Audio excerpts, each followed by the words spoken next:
in. You good to go? Yep. Here they come, Okay. Here come folks.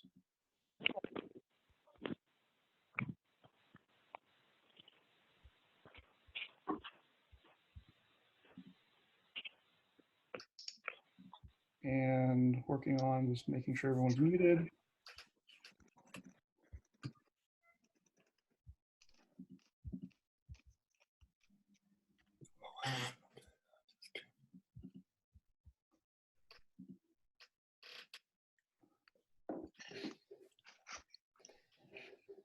Eston, I've turned on the mute on entry because that wasn't checked. Okay.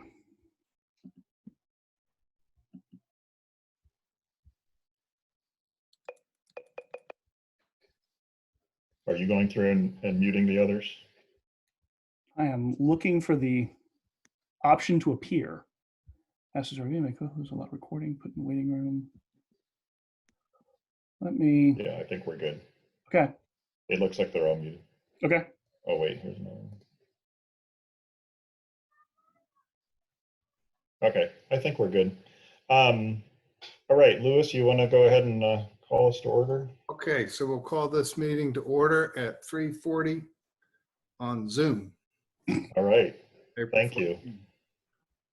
And just to verify, Eston and Shana, make sure you're recording, please. I see your little icon, so that's good. So we are recording this, and we are going to try to post it to YouTube like we do our normal meetings, just so everybody knows in case people aren't able to participate live, although it is great to see so many participants here. So, So we should start with our moment of silence.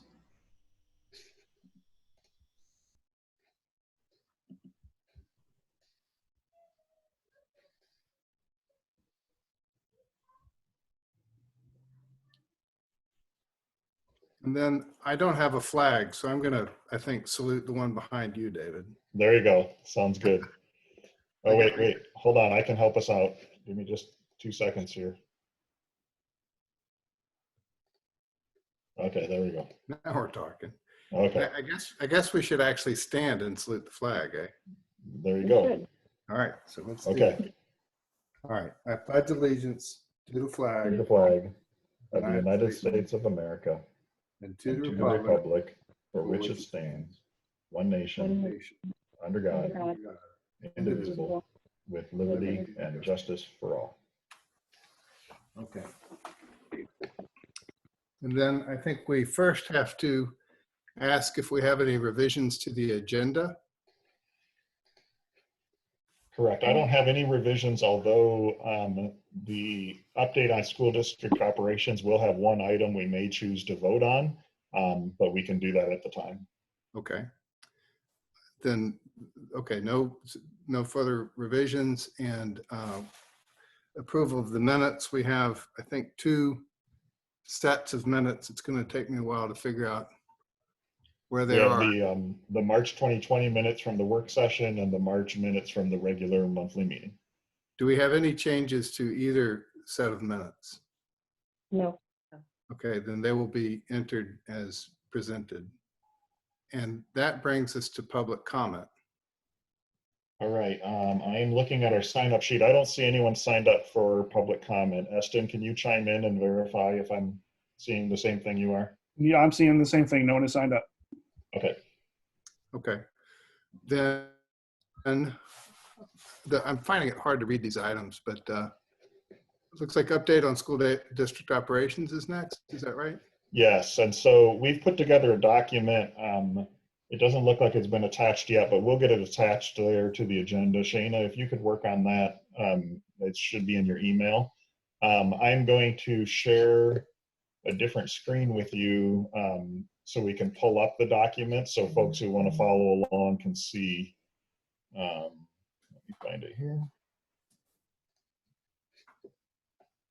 Okay, so you should see a document now. Let me scroll to the top. That says board update April 14th, 2020. Yep. And I can't tell what it looks like on my screens, but is it big enough that it may be legible on a normal screen? It is for me. Just pretty good test. Right. All right, so what we're going to do is walk through this update. We have folks on the call here that will join us at various times that will go through and kind of explain what's in the document. We know that you haven't really had a chance to look at it. Tasha, I'm trying to unmute you, but oh, there we go. I just unmuted you. Yep. And then and James, you are unmuted now too, I think, hopefully. It seems to be delayed. There we go. Okay. So we'll walk through this. They will come in and out as we get to the different sections, and then we will be happy to answer any questions as we go. We'll do our best not to read it to you, but to kind of give you an overview. And if there's things you want to dig into deeper, we're happy to do that. So in general, what this document, the purpose of this is not necessarily an exhaustive overview of everything under the sun, but more of an update on kind of where we are with things. So we've had some discussions already. We talked about some things at the work session. So we tried to focus on what has either changed since then or what has been clarified and things like that. So feel free to ask questions as they come up, and we're happy to do that and stop and do those things. But we're just going to kind of walk through section by section. So Christy Beam is joining us. I see her on the video there. And she is going to walk us through the teaching and learning section. So Christy, I'll let you take it away, and I'll try to scroll and keep up with you as we go. Okay. Having me, I'm happy to join you.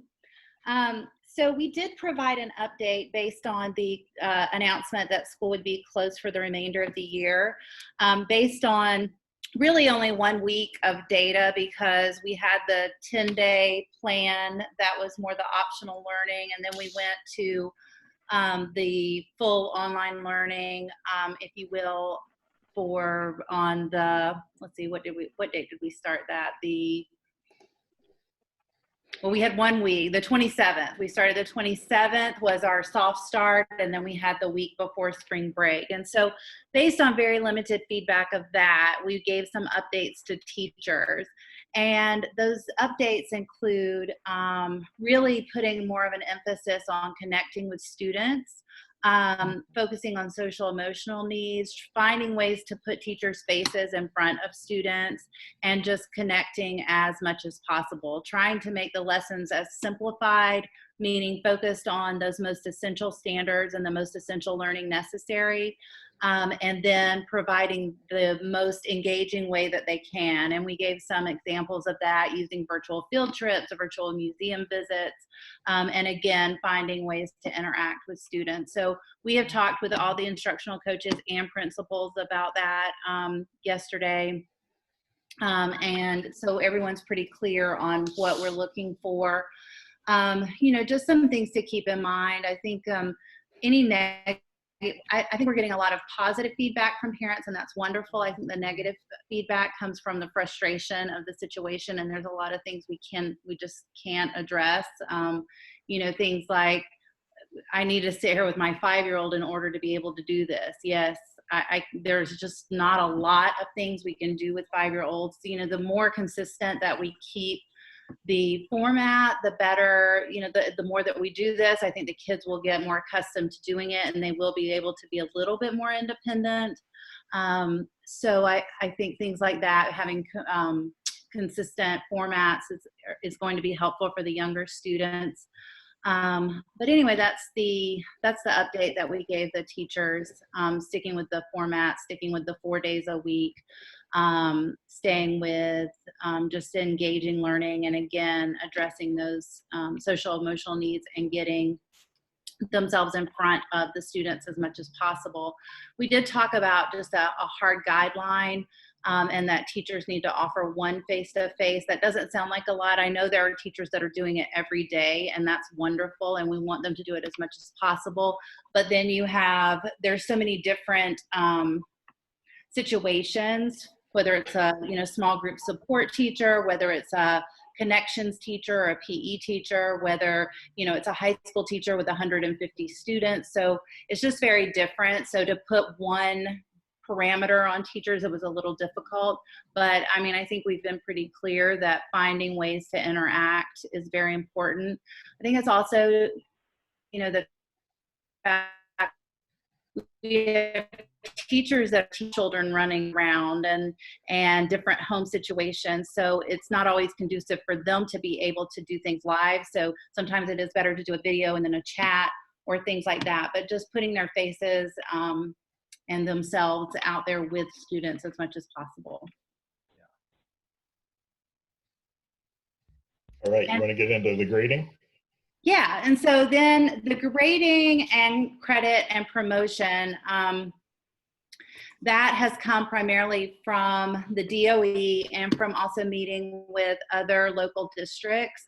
And basically the guidance is, it is a local school decision, but students cannot be penalized because of this situation.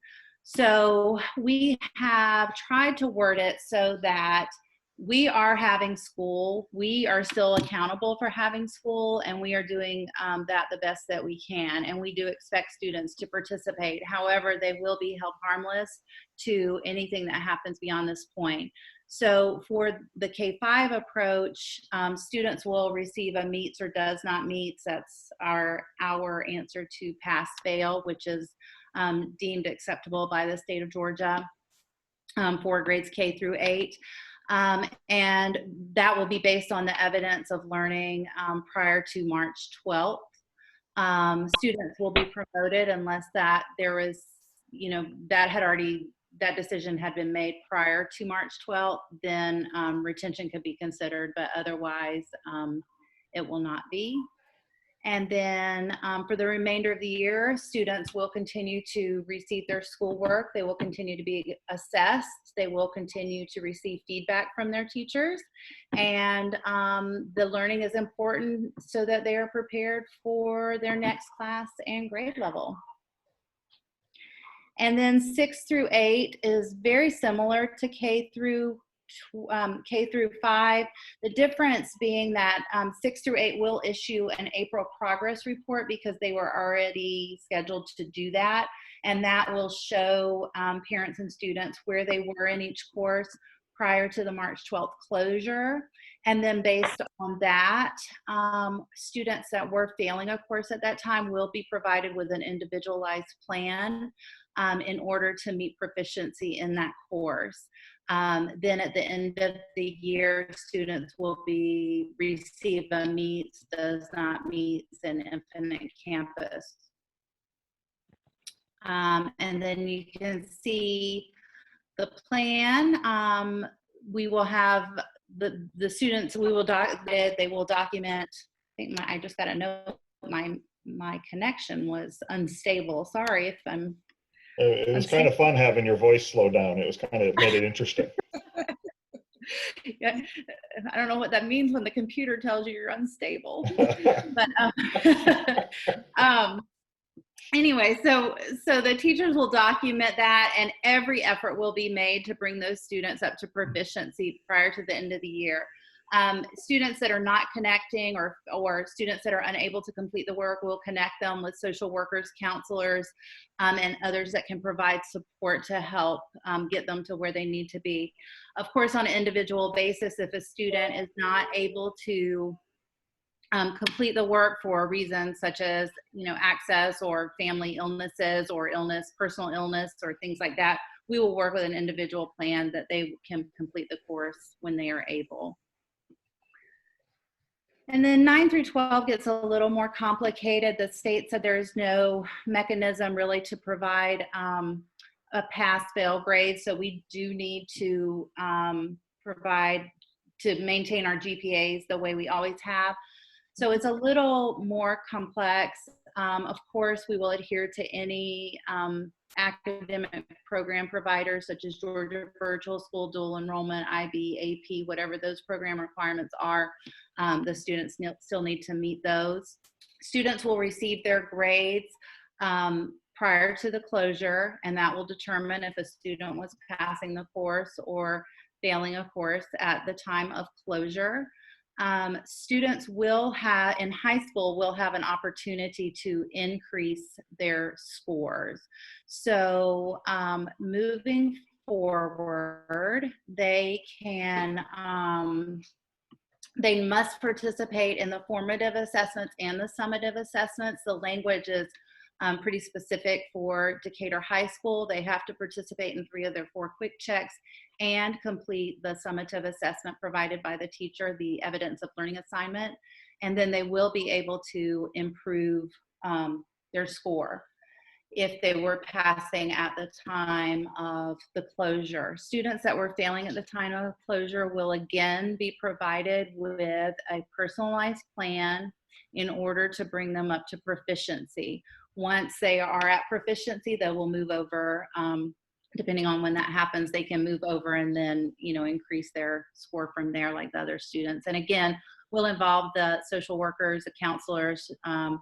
People have been assigned, teachers have been assigned to work with the students individually to make sure that they are engaging and completing their work and have everything they need to do that. And then as far as the Hope Scholarship, that they're still honoring that. That's why it's important that we still give students their grades in high school, and the end of course examinations have been canceled, and the requirements are still there for the Del Miller Scholarship and all of that. All right, before we jump into some of the other topics on teaching and learning, any questions on what you've heard about so far? Chris, you broke up there. How often are teachers supposed to be making face-to-face contact with their students?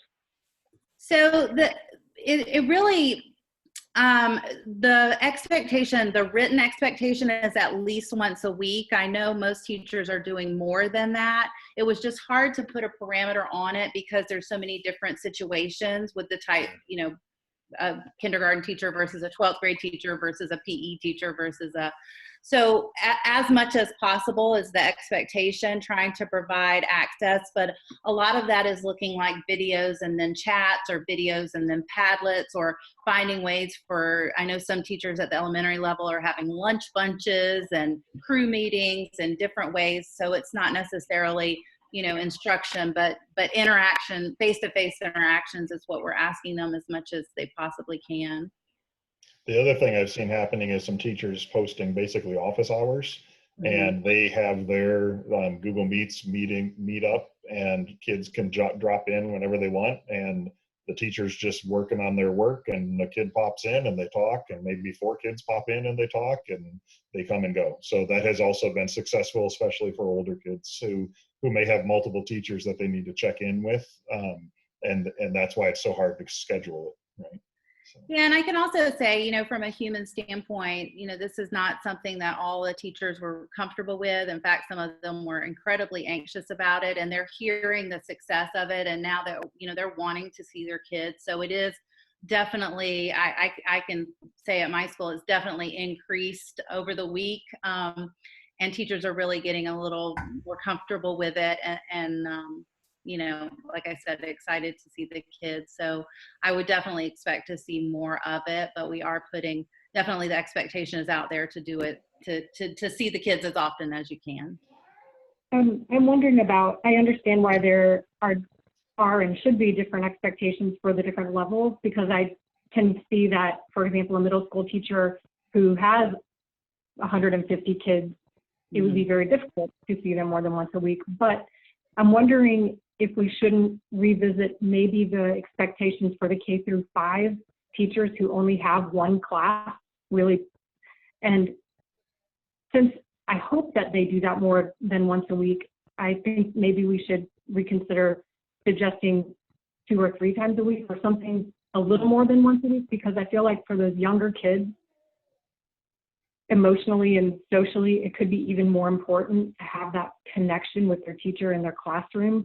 I feel like the older kids are likely more independent and actually may find it more efficient or be just fine checking in with their teacher as needed. But I don't think that the little kids maybe will be as successful at that. And so I just wonder if that's something we could look at and have maybe a different expectation for the K through 5 teachers with a little bit more minimum expectations for interaction with their students?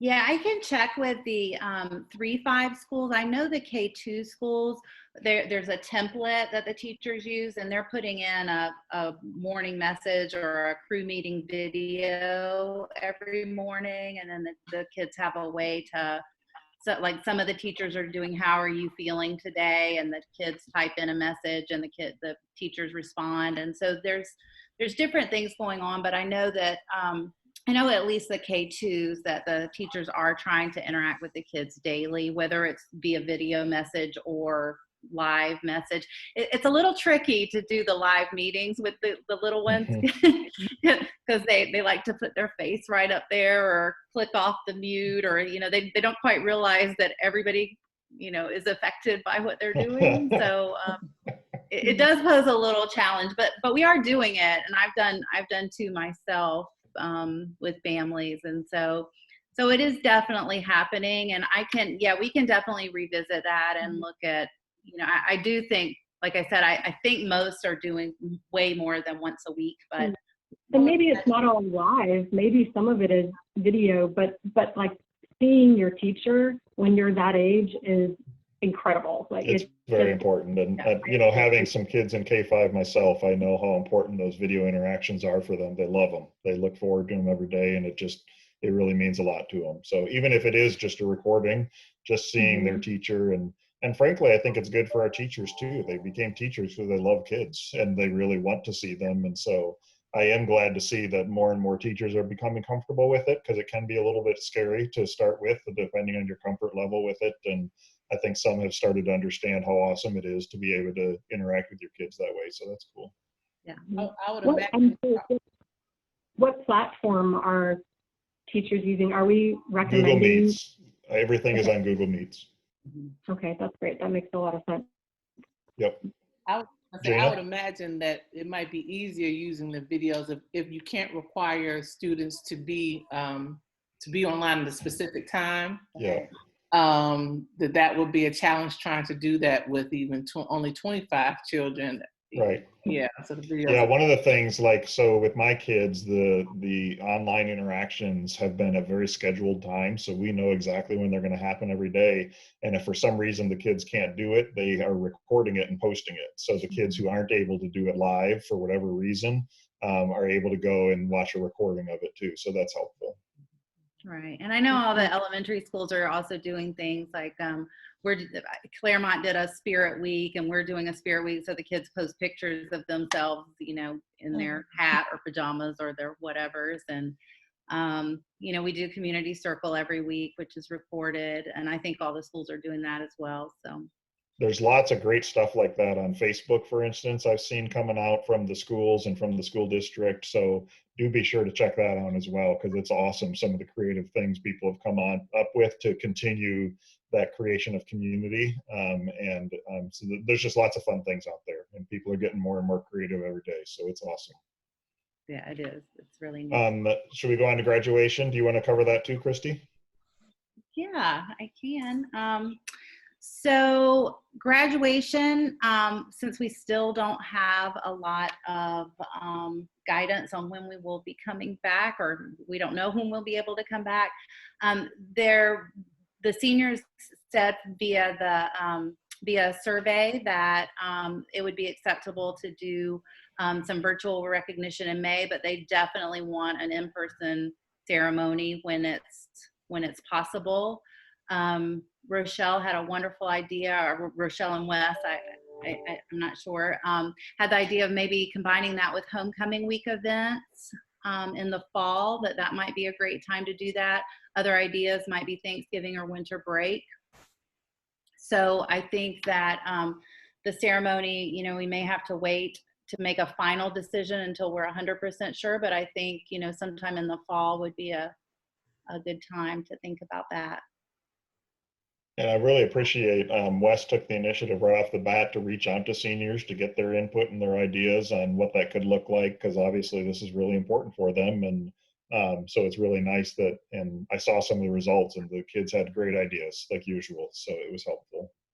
Mm-hmm. So stay tuned for graduation. We don't know details yet of exactly what it's going to look like. Summer school, Christy? Yeah.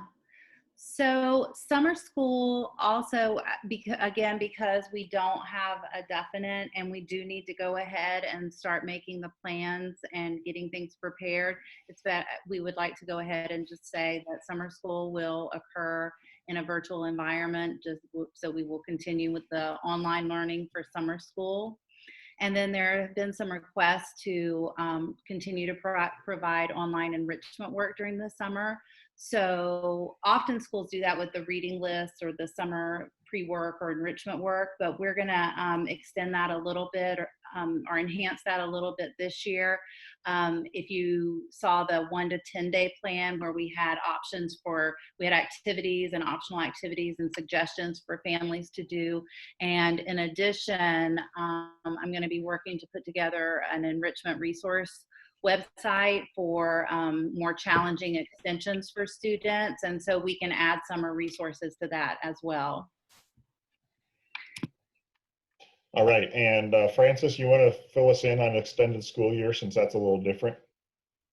Sure. Extended school year is not a summer school or summer program in the way that Christy just described for other options that occur, but it's actually special ed services that are tied to the student's IEP that are required for the student for an extended break. And of course, the summer is the longest break that we have. And so we do have a extended school year period that we provide some services in a school. We also have some tutorials that occur. And this could be not only academic, it could also be speech and occupational therapy. So because, as Christy just described, we don't know when we will be able to resume in-person instruction, we are also prepared to shift all of our extended school year services to the virtual format that we're using right now. And so we're planning to keep the same dates. And we actually have staff that has already communicated that they are wanting to work virtually for ESY, which is great. And so we're prepared to make that shift. And just to clarify, the summer school program at DHS and the extended school year that Francis just described are things we've done every year, and it's a normal part of operations. The only difference is that we're doing it virtually this year because we don't know when we'll get into the buildings. So. Correct. Any questions about summer school or extended school year? No, but thank you for taking some time to extend the enrichment activities for the summer. I really think it's valuable. It's going to be valuable for all students to keep their brains moving, because this is going to feel like a really long time to not be in the classroom. So I think that will be much appreciated by all parents, to give that guidance. Agreed, and we are working on a section. The next section here is about enrichment in particular, because we have gotten requests for those kids who are just really cruising through the material and they just want something more, and the parents want to be able to direct them to something. So Christy is working with the gifted coordinator and gifted teachers to put together a website of resources so that families who have a student who does want to go above and beyond what they're doing have a means to do so, and a way to do it without having to find all the applicable resources themselves. Christy, you want to add anything to that? No, I think that's about it. I actually met with Kristen Gibbons right before this meeting, and so we have a plan for that. And then as far as the summer resources, I'm going to go ahead and involve the media specialists and the instructional coaches, so we have plenty of time to get a plan prepared to have some summer resources out there as well. Awesome. I had a quick question on that. Yeah, go ahead, Tasha. So for the enrichment that you'll provide in the gifted program section, will that be available to all families? So for some families that may be experiencing students that are just kind of getting through everything just because the new format is allowing them to do that? It'll be for everybody. Okay, cool. Thank you. Yeah. All right, moving on to substitutes. So we talked a little bit at the work session about wanting to support our substitute teachers and trying to figure out how we could utilize them as a resource. And so we did get that program put in place. Maggie, are you going to talk us through that, or is somebody else talking us through that? I just unmuted Marcia and Heidi to talk about the sub program. Okay. I saw Maggie's video pop up, so. Heidi, are you leading this one? I guess so. Okay. So we worked to figure out a way to get the folks who had been subbing all this semester some payment in April, and I was gonna try to share my screen, but that's okay. And the summary is there. So we worked that out so that folks who have been subbing consistently will get a check in April that's an average of the past 6 pay periods. And then we sent out a survey to find out if subs were interested in work during the closure period. And we had 43 people respond to our survey that they were interested. 20 of those 43 were people who have been consistently working at least a day a week in our schools. And so right now, all the data from the survey of what things people can do, what certifications they have, ideas that they had, ways that they felt like they could contribute, all that information, principals met with Marcia and I today and kind of worked through, and they are reaching out to their staffs to try to figure out what work is needed. And hopefully by Friday, we will have assignments out to folks. And I just did there's a little summary in this document of if all of those 20 people work for 7 weeks, it'll cost us about $50,000. If all 43 people worked, it would cost us a little less than $100,000. You know, there's been a lot of interest in trying to figure it out, a lot of ways that people are coming up with creative ideas. And I appreciate principals kind of jumping on and reaching out to their staffs and getting this together really quickly. And Heidi and Marcia did a great job pulling all this together. Just to clarify that first paragraph, remember there were a couple of weeks when we were not able to get this up and going. And so we just did a look back on how much substitutes had worked, and we are just paying them as though they had worked because that's on us that there's this gap in their availability of work. We were only able to get through 63 of those for the payroll, but the remaining 17 will also get a check again in the next payroll. And that's just a matter of how much workforce we have and able to get stuff processed quickly enough. So, and then the other thing to remember is these are all budgeted costs, right? So we budget for substitutes already. And so most likely what we're spending on substitutes, even with this, will go down because we're just not having to do it the same way as before. So, and I do have to share one of the awesome responses I saw from the subs. It turns out one of our subs is a parenting coach on the side, and how awesome, right? One of the things we were talking about was subs supporting families and helping them, you know, just kind of manage all of this. And turns out one of our subs is a parenting coach on the side. That's so awesome. So we're really looking forward to getting them started and just figuring out how they can help support students. So we're working through all those details now.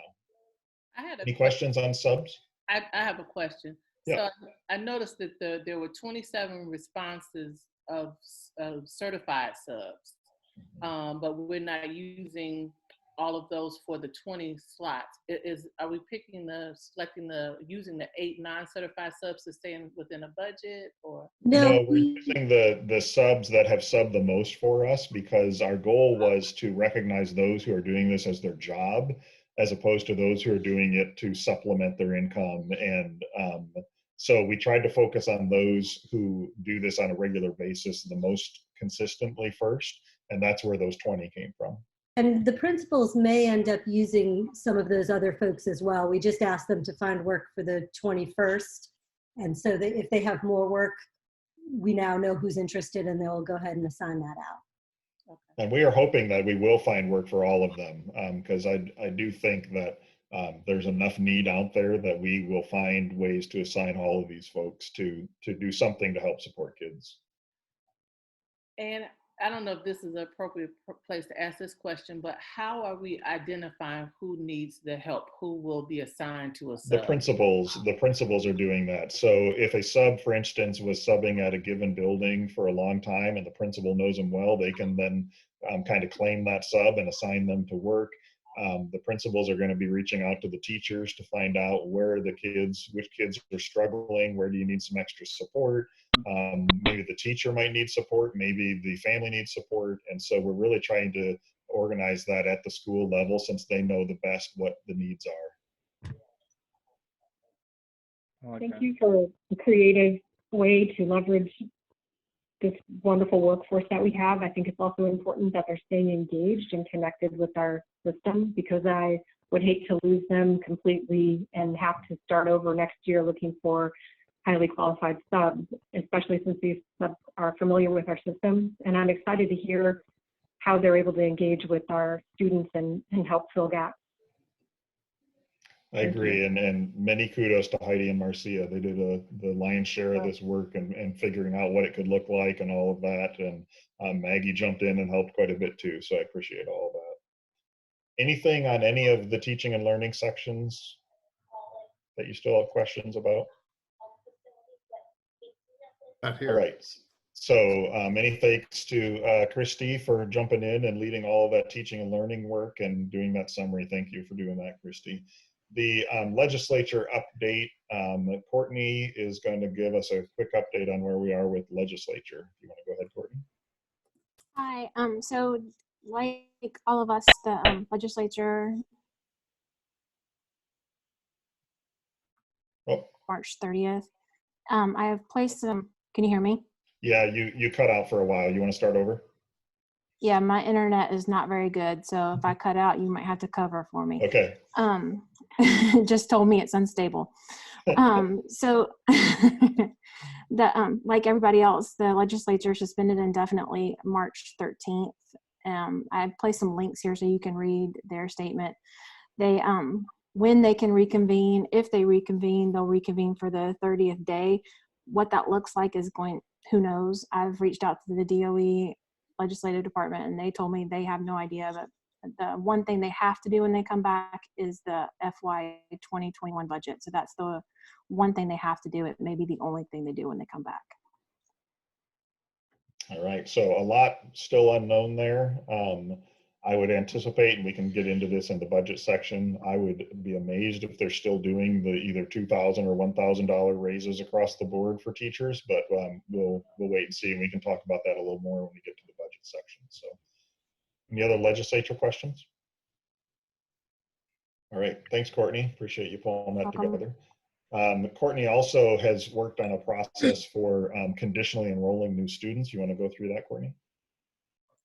Yes, the registration staff has been working before spring break and they're continuing to work this week to iron out any kinks in our online registration process, which you currently have. We're turning it over to accept documents to make it a virtual process now, but we're calling it a conditional process because we would still like to see the residency documents in person. So we are going to allow families to do the online registration, upload their residency documents, get placed in schools, but then when we can open back up, we're going to ask everybody to come in and let us see and upload their actual residency documents to our system. So just to clarify, the reason for that is, unfortunately, we do have a handful of people who come to us fraudulently each year, and that's often caught when they bring the residency documents, and we can examine them in person and can figure out that they're not accurate and they're not legitimate. So that way we can keep moving with registration, but have kind of that backup check of making sure they really are legitimate registrations. So, any questions on enrollment? All right, thanks, Courtney. Welcome. Budget and finances. So obviously we approved the FY21 budget several meetings ago, actually, at this point. And we did discuss at the time that there was obviously the state budget had not been passed. And so we were taking some risk by saying, yes, we are giving $2,000 raises to all the teachers. And we decided we were comfortable with that risk because we are in a position that we can do it. And hopefully we do get the funding, but even if we don't, we can make it through the year with that. My position on that has not changed. I do think we're in a good position still. I'm going to show you some data on the current fiscal year, but I'm still feeling comfortable with where we landed with the budget. Obviously that could change, but I'm feeling pretty good about it. And remember, the state budget is not all of our funding. We also have our local budgets from the tax revenue and whatnot. So I'm feeling good about where we are with the FY21 budget and do not feel like we need to make any changes at this time. The FY20, I asked our finance consultants to put together a summary of year to date for this fiscal year versus last fiscal year, because I just wanted to see that as of the current time, how do our finances compare this year to last year? And so while the fiscal year 20, our current year, you can see our revenues are about 74.5% of I don't know if I highlight that, if you can see that, but 74.5% of what we budgeted, and last year they were 77.5%. So the revenues are a little lower percentage-wise than what we had budgeted. You can see they're $6 million over what we had budgeted last year at this point, and that'll become important in a second. Under expenditures, last year we had expended about 50.1% of what we had budgeted, and this year at this time we've expended about 56.3%. But again, what's interesting is the expenditures are up $6 million, and so really it's a wash from where we are, and part of this is a reflection of our change to how we're doing budgeting. And so when we look at overall, our revenue over expenditures is $13.5 million right now. It was about $13.5 million last year at this time. And so what that looks like in terms of fund balance, right now, our fund balance at the end of February is what all these numbers are through. That's when as far as we've gotten on the verified books. Our fund balance is still very healthy at $15 million. And last year at this time, the fund balance was at 13.7. So I'm feeling very good about where we are with things. We will continue to monitor this, and it'll be one of the tasks of our new chief financial officer to look through and kind of verify these numbers and give us a better feel for where she feels we are. I'll talk about her in a minute. But that's where we are with budget. Any questions on either current budget or the upcoming budget or any of this so far? Thank you for putting this together. We don't typically kind of, once we go through the budget, we kind of don't go through it again until yeah, exactly. Here. So this is very helpful to just kind of see where we're tracking. So thank you for putting that together. Awesome. Has there been any talk that anyone's heard about what the General Assembly might do? The one question is with the raises, and then the other is if there's been any discussion of going back to austerity stuff. I would kind of think probably not. It's kind of the wrong direction. I have not heard any talk of austerity. I have heard some rumors that they think that idea of doing a larger than normal increases on the salary schedule will probably go away now that they've had the time to think about it and see what has happened with the economic situation. My guess would be that they may take some more draconian actions. I've heard some rumors about the projections of some of the tax revenue at the state level, and it will be hard for them to ignore when they're setting that budget. So it does remain to be seen, although we have no official word or even very, what I'm hearing is still just rumor, right? It's people who are trying to guess and read the tea leaves of what will probably happen. They're looking at what has happened in previous years and previous times when we've had hard economic times and things like that. But it's still conjecture at this point. But I would be amazed if we didn't see an impact on the final budget that actually gets passed. Right. The early childhood tuition we talked about at the work session that we were going to try to come up with a program to provide some relief.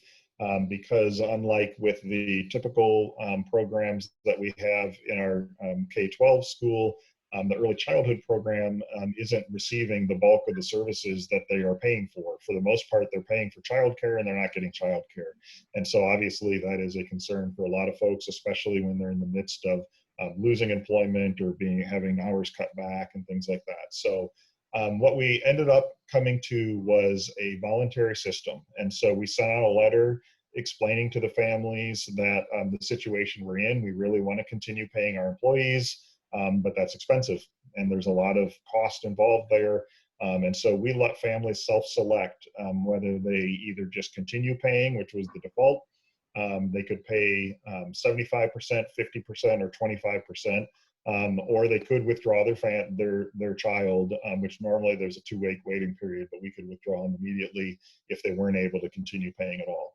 And so as you can see at Fraser Center, out of 56 students, 14 applied for hardships. 7 of them requested a 75% decrease, 5 a 50% decrease, and 2 a 25% decrease. So that total financial impact for the month is $8,028. At College Heights, 194 out of 194 students, 48 applied for hardships, 26 at the 75% decrease, 17 at the 50% decrease, and 5 at the 25% decrease, for a total impact of $30,000. And then we did have 2 folks withdraw at Fraser, and 1 at College Heights from the 0 to 3, and 4 from the aftercare, and those impacts are fairly small. So as you can see, yes, there's an impact, but if you start looking at those numbers and you see, for instance, 194 students, 48 applied for hardships, that indicates that there's about 150 students worth of families out there that are still paying full tuition. And I think that's just a testament to our community that they recognize that if they're able to, they're continuing doing it, which is really just absolutely amazing. We kind of hoped this is what we would see, because we know our community, we know how generous and supportive people are. And you know, that may change as we move into the coming months, but at least for April, that is just fantastic. And so I'm so pleased to see that. And with these kind of numbers, we will be able to continue paying those staff in those programs. We don't even have to start talking about whether or not we need to cut back that at all. We will do this same process again for the May payment. And so folks will be getting a note about that, and we'll be able to say whether they need to continue their hardship exemption, whether they need to change it, or whether they need a new one. And so we will do this again in May and update you, but so far so good. It turned out pretty well, and I'm pleased with where we ended up with that. What are the staff doing at home? Have we found a way to engage those folks? It's a good question, and I don't know the answer off the top of my head, and I'm not sure. Is there anybody online who knows? Maggie, do you happen to know what the staff are doing at those programs, or Christy, or any of you? Christy, you're muted. Christy, you're muted. Oh, there you go. Sorry. Okay, start over. It's okay. Yes, I do know that a little bit about College Heights, and I know that the teachers at College Heights are still engaging and providing learning and videos and interacting with the kids. They're doing daily videos for the children. They are trying to provide less screen time activities. So theirs look more like our 1 to 10 days. So they're providing activities for the kids to do at home. But they are doing the daily videos and interactions with the kids. Awesome. Thank you, Kirsty. Any other questions on the early childhood tuition? All right. In staff support, our hiring is moving forward. We are on track with our job postings and our hiring, and Maggie's going to walk us through this, I believe. Is that right, Maggie? All right. Oh, Adina's here too. Hey, Adina. If you guys want to, or maybe Eston needs to unmute you, and then you can walk through this. Okay. Adina has been doing a great job with contracts and getting that stuff out, as well as onboarding new staff and coming up with some alternatives for doing virtual onboarding, as well as updating our contract to create some guidance for how we're getting around that issue that we cannot do fingerprinting with social distancing, and she's done a great job with that. So shout out to Adina. And you may wonder, Dina is now our Director of Staff Support. In lieu of replacing as another executive director, we decided that Adina was just the perfect fit to step into a director level position. She was currently the business partner for our human resources department, our staff support department. And then I'm going to continue to support that group with executive level decision making. Also to update you, we've hired our nutritional director. Her name is Tiffany Lawrence. She's coming to us with a lot of really great experience. She was formerly the school nutrition director in Griffin Spalding County. She's got a master's in business administration as well as a bachelor's in economics. And I was really excited to see that she had attended Johnson and Wales University. That's a really prestigious culinary arts university. So I'm really excited to have her on staff, and she's coming to us with over 17 years of experience. And then Executive Director of Finance has been hired, and this is Lanita Broom. Recently, she's been working for the Atlanta Police Department as their Chief Business Manager. Also has previous experience in Clayton County Public School as Executive Director of Business. And before that, she was also in Fulton County Public Schools. She's currently also working on her doctorate. And has completed her master's in business administration at Troy University. And she is also bringing us over 17 years of experience in the financial field. So we're really excited to bring on these two new people to our admin council and are looking forward to getting them onboarded and moving forward. So great news there. To update you, the principal process for looking for Christy's replacement at Glenwood and Rochelle's replacement at Westchester is well underway. We had a really good number of candidates that came through just through the application process.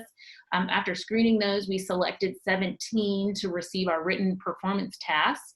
After reviewing and scoring those with a team of principals, Marcia helped me, one of our equity coordinator helped, as well as some community members.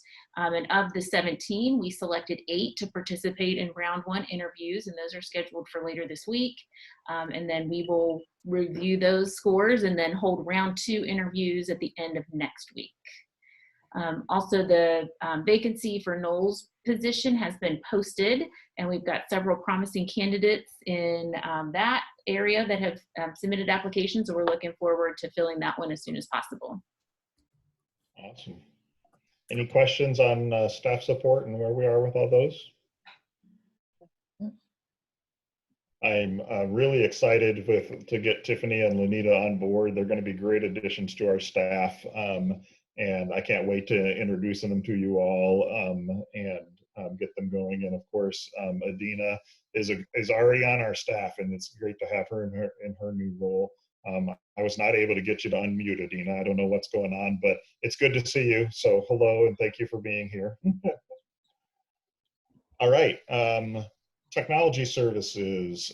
Eston, you want to give us a update there? Yeah.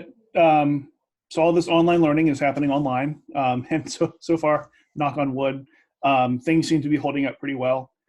We have this bullet point got moved up earlier under teaching and learning, but we've put something like 1,250 Chromebooks into students' hands over the last few weeks. It's overwhelmingly by site technicians, meeting families, and also quite a few of our principals early on were even doing some deliveries at home.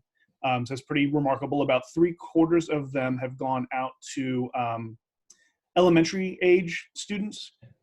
We've only put about 300 in the hands of our secondary population, but they're out there. We've asked that if students have a challenge with their CSD owned equipment, that they let their teacher know, and then the teacher can put in a support ticket. We've had about 150 tickets come in since we asked students not to return the next day. And we've got a great staff that has knocked out 95% of them within 2 working days. All of that CSD owned equipment that is in students' hands is having its traffic come in through our data center. It's like a data walk-in closet, really. But it goes through our content filter. It's a ward against inappropriate or harmful material. We're required by law to maintain that filtering. We've done this kind of filtering even for students using CSD owned equipment at home ever since we started giving equipment out to students at Decatur High School more than a year ago. And that is written into student handbook and acceptable use policy. So nothing new, but we're very sensitive about students' data and protecting data. And just want to make sure that you're aware that this practice continues. We had a bit of a respite when it came to people trying to scam us out of money and whatnot, but we've seen bad actors return to their old tricks and try to take advantage of the situation in some instances. So we continue to see some normal behavior in terms of phishing attempts, and knock on wood, we have a really well-trained staff, particularly people who have access to sensitive information and are knocking that out. And in terms of some measurables, since this was originally going to be an operations and IT KPI meeting, I have a couple more numbers for you. Since the closure, we've seen a 17% increase in email volume and a 6,700% increase in video chats, which shouldn't be too surprising. I think, James, you asked earlier about, or maybe it was Heather asking how, when or how are these sessions happening? Just got some data a couple of hours ago on the week before spring break. Our staff and students accumulated 774 hours of video chat time, about 130 hours on that Monday, up to 190 hours on that last Friday. So actually really high volume of use throughout that last week. I don't have it disaggregated between students and staff, but overwhelmingly our users are going to be kids anyhow. And so that notion of that face-to-face contact being beneficial not only for kids but also for adults, I think really it holds true. Like, our teachers realize that, and they're taking advantage of using our video tools. Awesome. And just to clarify, it did come up earlier, but we use Google Meet for all of the educational pieces. Right. And we use Zoom. This works better for things like board meetings, but this is not a tool that we're using with in the educational wing. Spot on. All right. Hey, Esther, David, you want to give us a... David, I'm sorry. Did we come up with the solution for internet access hotspot? Yeah, Esther, you want to talk through what we're doing? Sure. We've put about 40 hotspots in families' hands. We've had a supply problem just getting hold of them. We have 20 families on a wait list that are waiting for a device. We have a batch of 40 that are coming to us probably within the next week or so. I've got the FedEx tracking number, but it hasn't left the warehouse yet. And so we're bridging that gap. I imagine that there is more of a gap than we're seeing. We're seeing an uptick in counselors saying, hey, so-and-so doesn't have access. And so we're trying to over-order hotspots, but also try to be mindful that once they're ours forever. So we don't want to have too much of a surplus on hand because they have some ongoing, basically subscription fees that go with them. So we're very keen to address it. We've also benefited from some work done by the Georgia Community Services Board, which has pulled together just some jumping off points for families to reach out to their home telecom providers. It feels bizarre to me to say nice things about major telecom providers, but many of them have done the right thing in terms of eliminating cancellations, removing late fees, extending grace periods, and extending initial trial periods for internet connectivity, either through a cell phone or for some of the low-cost essentials packages that come from providers like Comcast and AT&T. That sounds great. Thank you.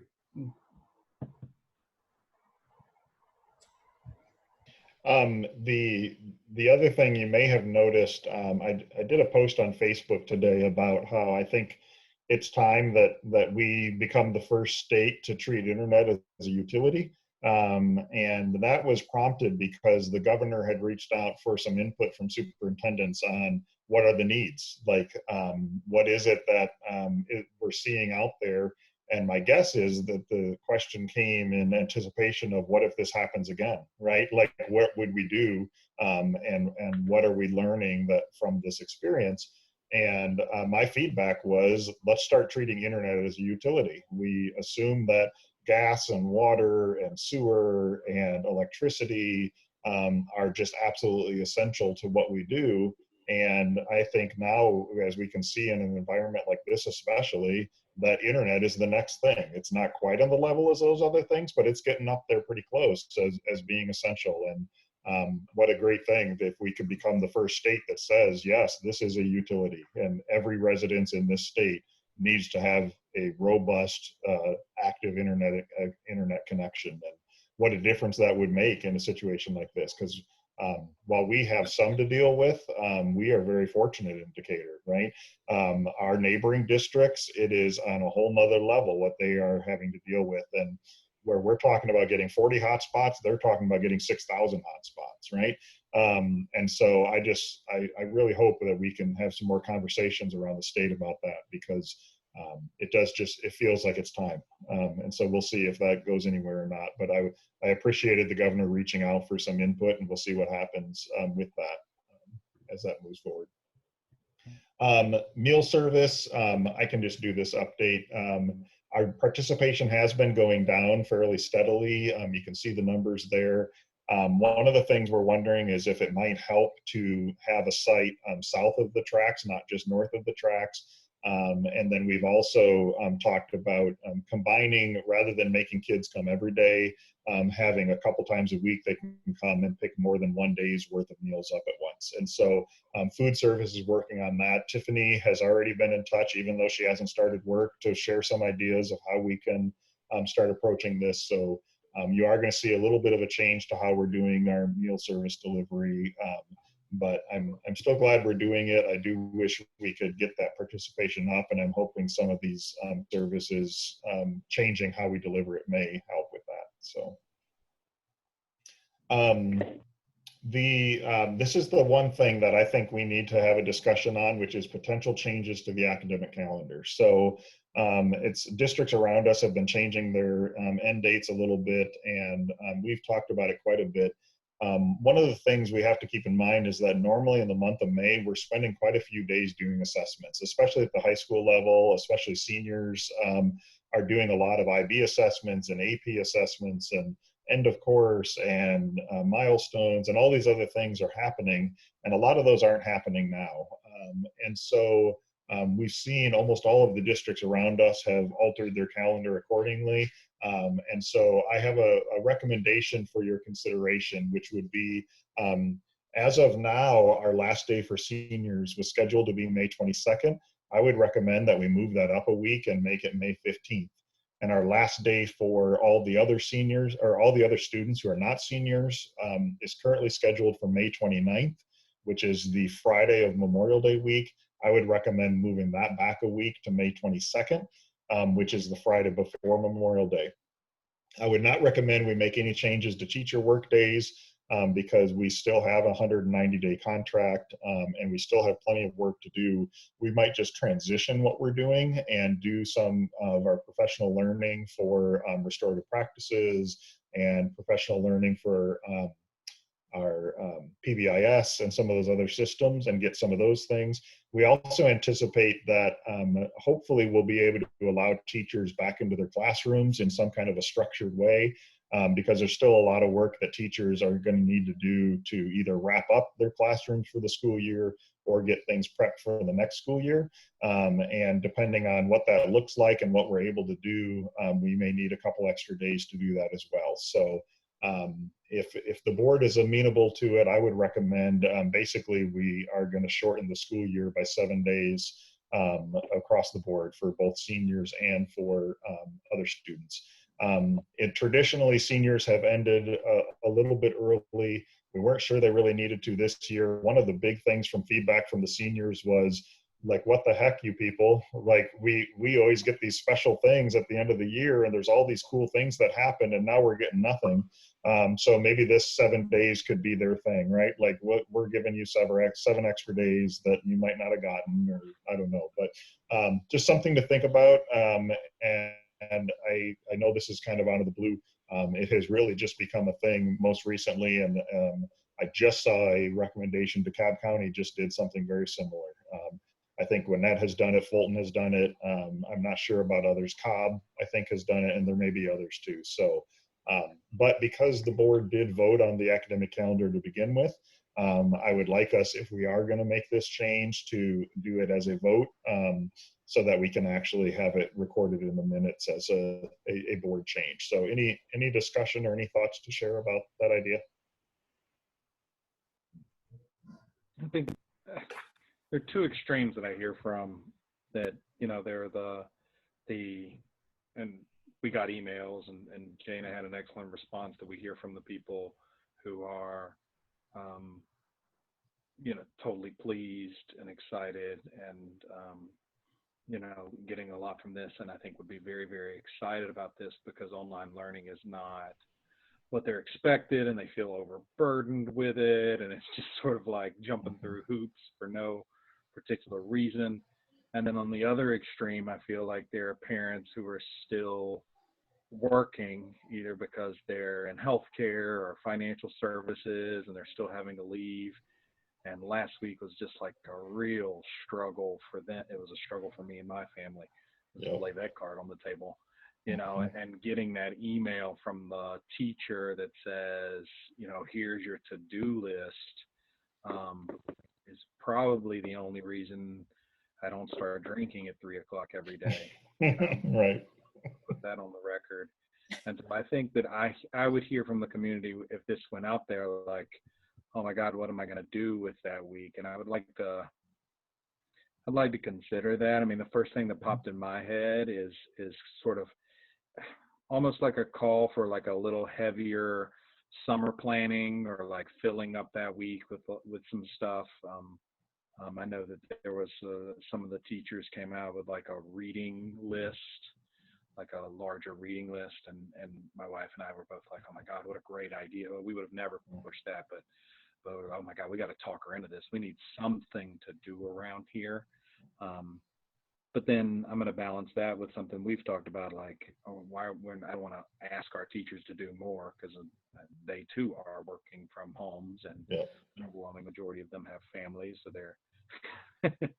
they're also working, but I think there's a balance.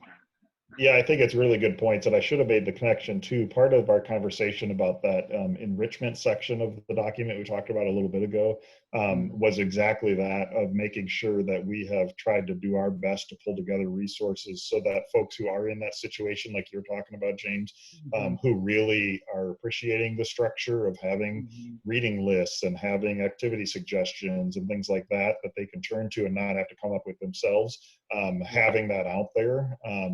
As a resource, not just for this time period, but all the way moving through the summer too. So I do hope that would address some of that. But yeah, I completely understand what you're saying, and it is part of what we were juggling before we made this recommendation of making the change for sure. I think it's a great idea only because, the other school districts are doing it. And so, we do speak a lot about teachers who may teach in our school district but live in another district, and so just kind of want to try to be as uniform across the board as possible. I probably would mirror what James said in that, if we can really have a beefed up, resource week by week, maybe for the summer, for parents to use, and it's just going to start a week early, but just having something for that week, because clearly we won't be vacationing, so that's what that usually would have been filled up with. So, just, a nice structured kind of packet for families, I think would be really nice, and maybe just take that load off.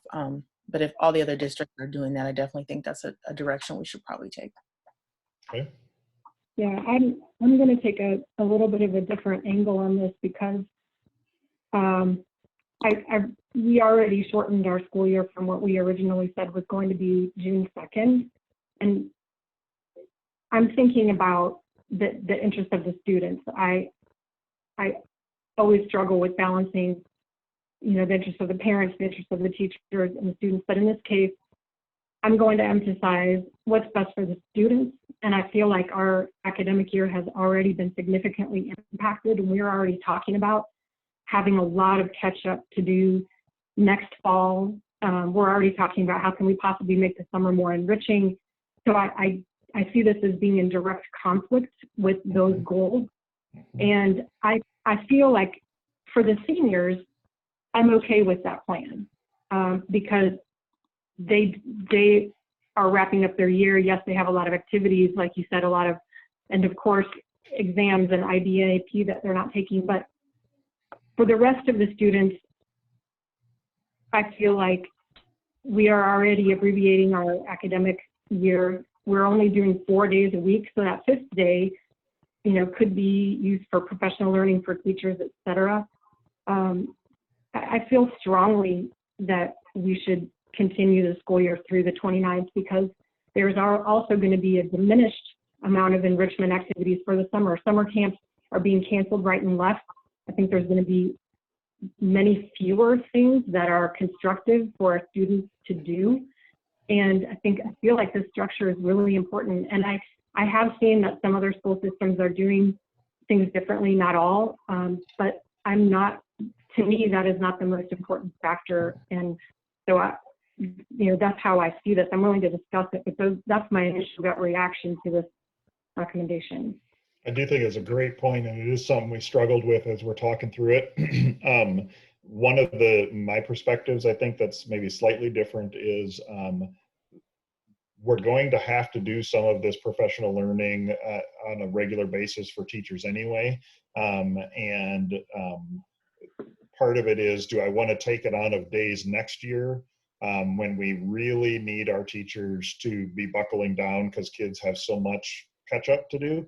Or do I want to kind of cut the losses and use some of those days this year? I do think it is very complicated, and I agree that we are trying to make the decision based on what's best for the kids. And part of our thinking was that if we're able to get some of these things done this year, as well as addressing some of the needs of teachers, like getting into those classrooms, right? Which is something that it was really jarring to leave a classroom and not be able to come back is a very jarring thing. And trying to recognize and balance all those different needs. I wouldn't anticipate that basically 4 days for the kids is how much would be the difference would be. It's just that Tuesday through Friday of the week of Memorial Day.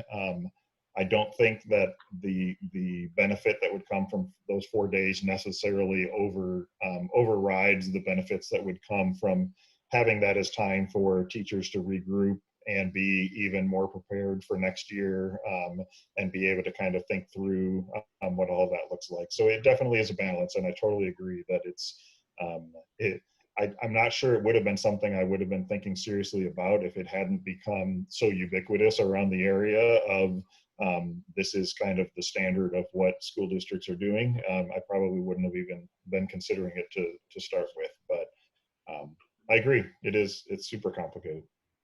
It is complicated, and I understand Heather's concerns because we are losing time, but what's happening right now is not ideal instruction in the context of what we know to be, the best types of instruction. The last week of school is typically filled with field days and things like that, and so we'll understand that since we have those days, I think using these days now for PD is ideal because we're gonna need, everybody in there as much as possible whenever school starts back up. And teachers, it'll just be so stressful for teachers in trying to, adjust to our new normal, whatever that looks like in the fall, and then have to have, PD days and things like that. I'm in favor of the calendar adjustment due to our circumstances. That makes sense to me too. I think Heather makes great points, which I'm worried about. But I think that the trade-off between using those PD days now, because I think you could have probably really productive PD right now, and so value is probably higher as PD than it is as instruction, because we're still trying to figure out how to do effective instruction. So I think it's a smart balance you came up with. I do think we could, I think to the point both James and Heather have made of making sure that not only these days, if we do make this change, but also the whole summer, what can we provide to families that could use that structure or would appreciate not having to figure out for themselves how to fill these weeks that may have been filled with these other enrichment opportunities like camps and things, day camps and sleepaway camps and all these other things that are getting canceled. We can definitely try to step up and provide a lot more resources than we would have in the past. It still is going to be family directed because that's the nature of where we are right now. It's going to have to be, but we could definitely really double down on our efforts to provide that additional support to the families, because it's complicated, and I understand all these perspectives. I still would recommend making the change despite all of that, but I definitely understand that it's definitely a balancing act that we're going through with it. It's a slightly different subject, but it's related, which is, have you given any thought, and have are we going to be opening normally in August? Because it seems like that's not entirely clear. That hopefully we're able to open, but I wouldn't be surprised if we're opening in some different kind of a way. We are very hopeful that people will continue to respect the various orders for sheltering in place, and that we will continue to keep everything under control. My worry would be if we let up on these things too quickly, and we have a resurgence, and that causes kind of a secondary bubble or a secondary peak in cases, and does impact the start of the school year, which is why I just really hope we stick with this as hard as it is. I would much rather stick with it and go into the summer and continue being cautious into the summer than preemptively think we can go back to normal and then have a big push and have it impact next year. Hopefully we'll get to that point, but I do really think we'll know in the next couple months whether or not the actions that we've taken have been sufficient to keep things under control so we can start as normal. I guess what I'm wondering is if there's something that we should be doing now, like some contingency planning, that if we're not able to open at all, if we're in the same situation, we're going to have I wonder what planning we could be now to make it, to really take what we've learned now and be successful.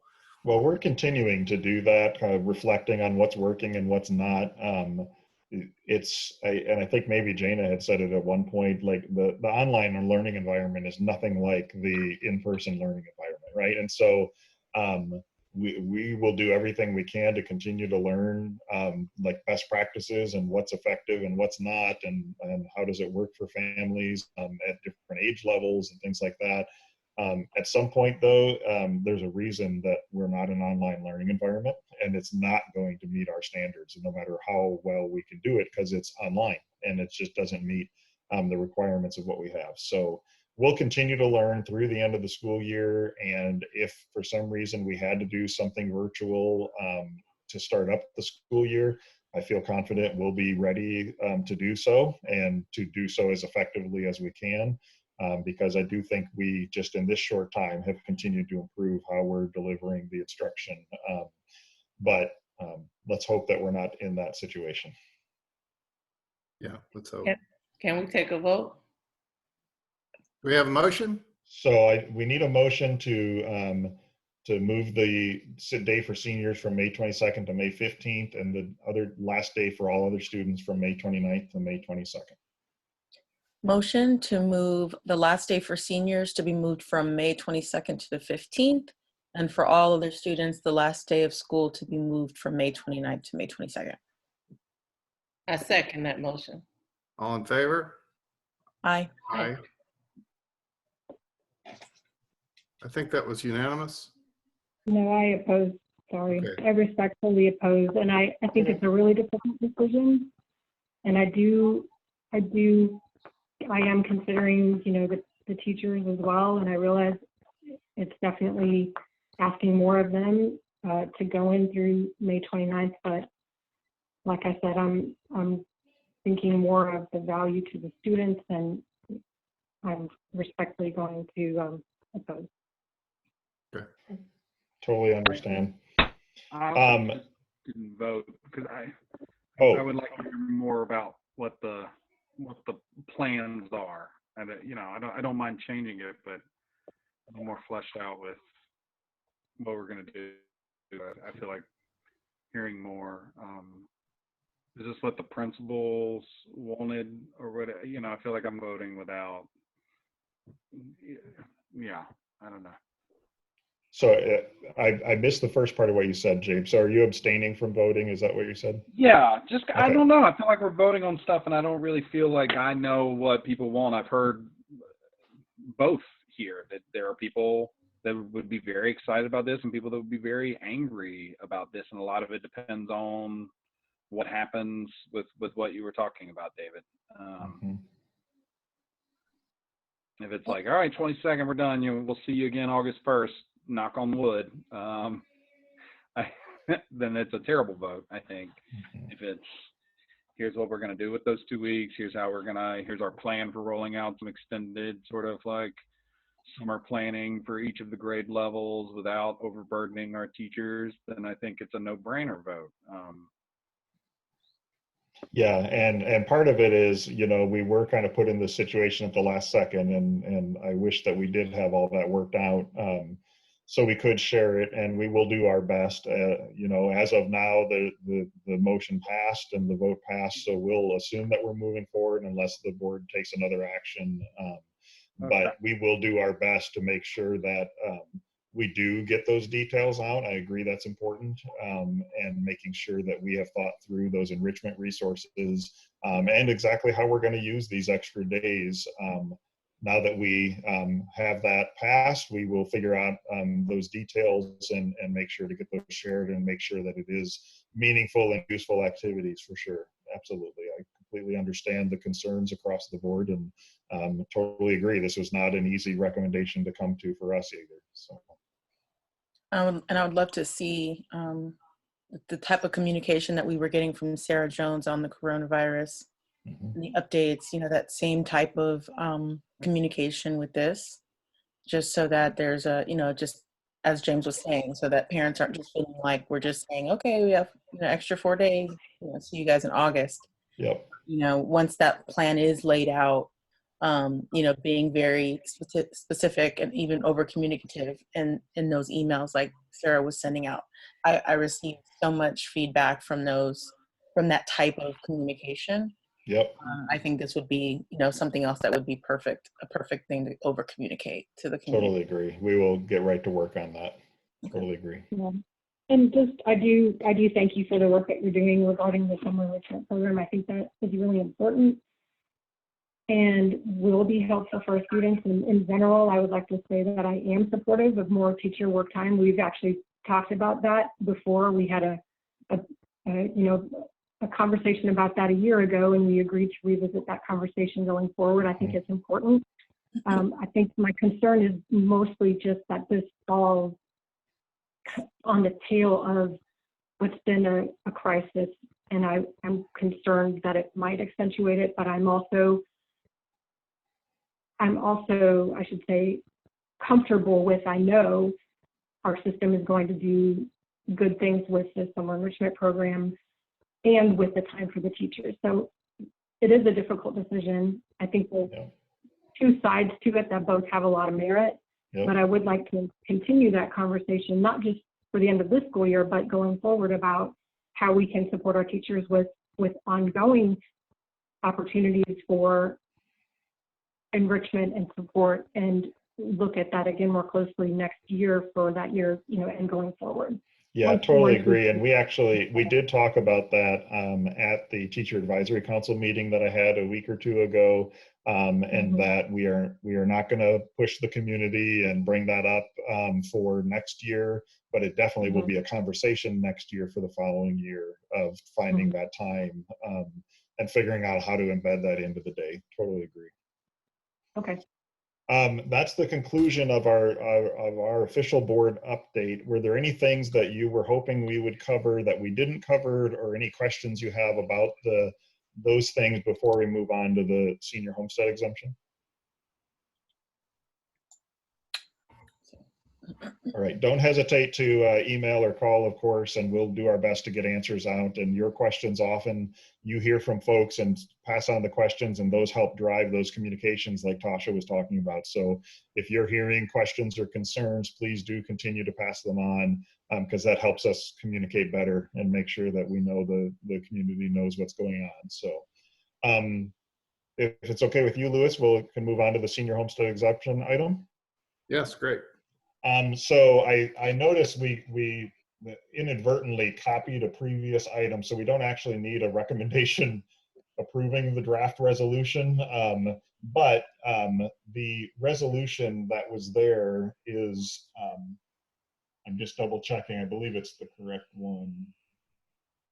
Yes. So the resolution that was there, let me see if I can pull this up onto my screen, just a second. The reason we put it here is because we had some discussion of, sorry, I'm still figuring out how to share stuff.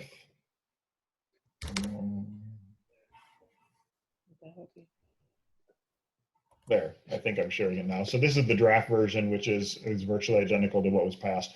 The reason we wanted to bring this up is because of this sixth paragraph right here in discussion about whether we need to actually formally make a change, and then also just to discuss if James wanted to give us an update on where we are with the committee, I think was the intent of having this on the agenda. So the reason that the number 6 is an issue is because when we originally envisioned what this committee would look like, it was that I would be kind of leading the administrative efforts around the committee. James graciously volunteered to take that on when all of this came up with the coronavirus, so that I could focus on other things, which I very much appreciate. And so part of the question is, do we need to amend that language to say basically the superintendent or DP or some other kind of language, so I can still provide support, but we've more formalized that James could be the board member who's kind of leading the effort, and then maybe we should start there if we want to make an amendment to the resolution. I raised a question. I thought that James definitely should be included in that paragraph, but I wasn't sure if we needed to remove you, and what your role. I know that you would be, approving of the meeting space and things like that, but I thought that James' name should definitely be included, since he was going to be, kind of facilitating and being the point person. Jana, you had suggested, and I thought it was good. I was insisting that the people in the committee, when they ask me questions, respond to the board. And I'm sorry I didn't respond to your email, but if we just changed that to the City School of Decatur School Board will provide such support as the committee, I think that probably, at least from my perspective, and I'm not disagreeing with you at all, I think that probably gets it done, just because if David can be there, if I can be there, because that's the intent of it, right? We're going to support them. I'm going to do it if I'm going to be able, if I can be there, but God forbid something happens and you need to step in, or Heather, someone needs to step in, we'll facilitate a meeting there. May I suggest that we simplify that and leave superintendent as it is, but add and or his designee, because then it could be James, like James said, it could be someone else if someone else needs to step in. And I feel like there's value in David's involvement. I know right now he's really wrapped up in this COVID response, but there will be, I hope, before September and before we get this recommendation, opportunity for him to be involved. And I think it's valuable because of his connection with the community and his background knowledge on this topic. I also think David is our connection with his staff, and we will need resources in terms of public messaging and communication and coordinating meeting space and publishing meeting minutes and other operational needs. So maybe if we simplify it and just say superintendent and or his designee, it would cover this situation and other variations of it and give us a little bit more flexibility. I agree with that suggestion, and for those reasons, I think that's a good suggestion. So if we're okay with that, we would just need a motion to amend the resolution to include the words and or designee in number 6. And if we're okay with that, fulfilling the goal, we could get that done and do a quick vote. To approve adding the words and or designee after superintendent in item 6. Second. Okay, any further discussion? No. All in favor? Aye. Aye. Aye.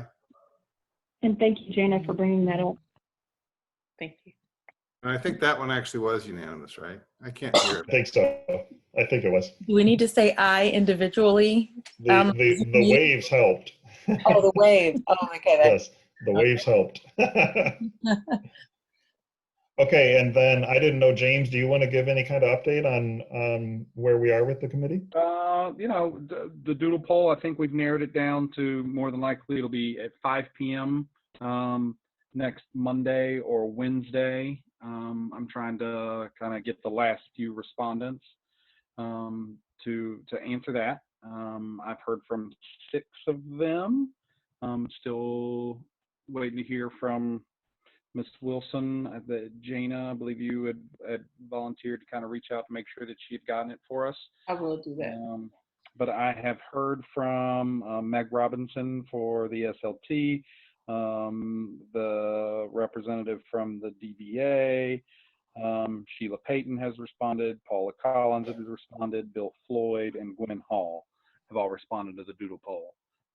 So just getting the rest of them, and then if I haven't heard from them, I think by this time tomorrow, I'll just set a date and call them and make sure that they can go. And then in that initial email, I had outlined what I thought of the agenda for the first meeting was, and had spoken on the phone or in person with 2 of them, and they seemed to agree with setting the agenda for what they wanted to accomplish, making sure everyone had the same background reading, and then you would set up a website as well. I didn't get an answer to the, Heather had pointed out that a couple of the links were broken. Do we know if we'd gotten those links fixed on the website? Oh, I don't know. We'll have to check that. Yeah, I meant to follow up on that, and I actually haven't checked her as well. But there was a great website for resources for both the members of the committee and the public to be able to do that. And then we just need to make sure that the meeting is held publicly and published when it does happen. Whoever in the Yeah, so Shayna, the coordinator of my office, will help make sure, because this will be run just like a board meeting, basically. We will probably use this same Zoom tool for it. It will be open to the public, although there probably at this first meeting especially won't be any public comment, but it will be run like a board work session, basically. And so we'll get all that set up. We'll get it posted on eBoard and noticed appropriately. So. Yeah, absolutely. And if anyone in the public has questions about it, board@cs.decatur, email, and we'll be happy to forward it to the board of the committee. Cool. Thank you, James, for stepping up and coordinating all of that. Yes, thank you. Yeah. Much appreciated. That's all that we had on the agenda for today. So I hope that was helpful. We have a really awesome team. I can't say it enough that all of those, you know, like the communications Tasha referred to, there's probably 20 people who are behind the scenes putting all that stuff together, right? And this update that we had right here, we've had so many people who have been reviewing it and providing information on it, and it's just really awesome. We just have a really great team. I was so glad the other day when I got to meet with Teacher Advisory Council. It was really great to get to see all of them on screen and talk to them, and I really appreciated that. And we're going to be setting up another meeting pretty soon here to check in with them again and just get the teacher perspective of how things are going. But it's really fantastic. And like I said before, I will take any team in the world up against this team. It has been fantastic. So. Well, I agree. And thanks for all that you're doing and all that all of you are doing, because it's really nice to see it, everything working the way it's supposed to. So great work. Awesome. Thank you, everybody. I Thank think if you're okay, Lewis, we can adjourn the meeting. We're adjourned. Goodbye. Everybody stay safe. Bye. Stay healthy.